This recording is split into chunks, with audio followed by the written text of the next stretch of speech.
Friends, our district needs a congressman that will fight to ensure that the Affordable Care Act is fully funded, fully implemented, and delivers on the promise of protecting Americans from the skyrocketing cost of health care.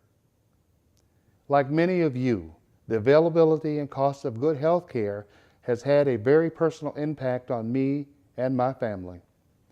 I grew up in a house on Benton Street in the historic Black Bottom neighborhood of Detroit, which was paved over to build I-75.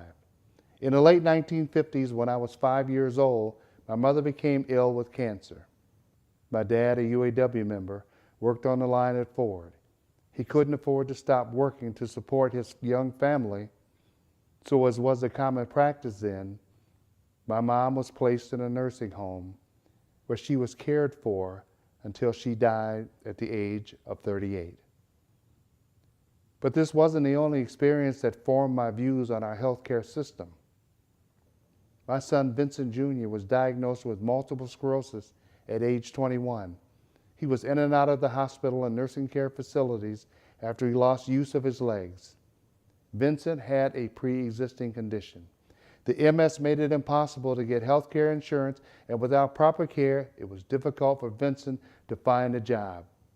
We lost Vincent 3 years ago when he was just 36 years old to complications from his MS.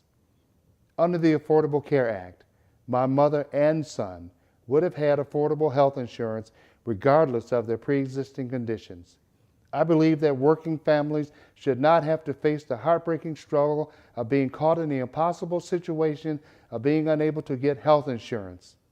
The provisions would have helped my son and countless others like him. It's important that the Affordable Care Act is fully implemented and fully funded. This is important for the future of all Americans. As we start 2014, the bigger parts of the Affordable Care Act are set to be implemented, but the Republican-controlled Congress is set to derail that progress. I want to go to Washington to work for Southeast Michigan. Our Democratic leaders in Washington have done an outstanding job. As your congressman, I will continue to work across the partisan divide and be a strong public policy advocate. I will continue to fight for the Affordable Care Act and to make it a better law for seniors, families, and our young people.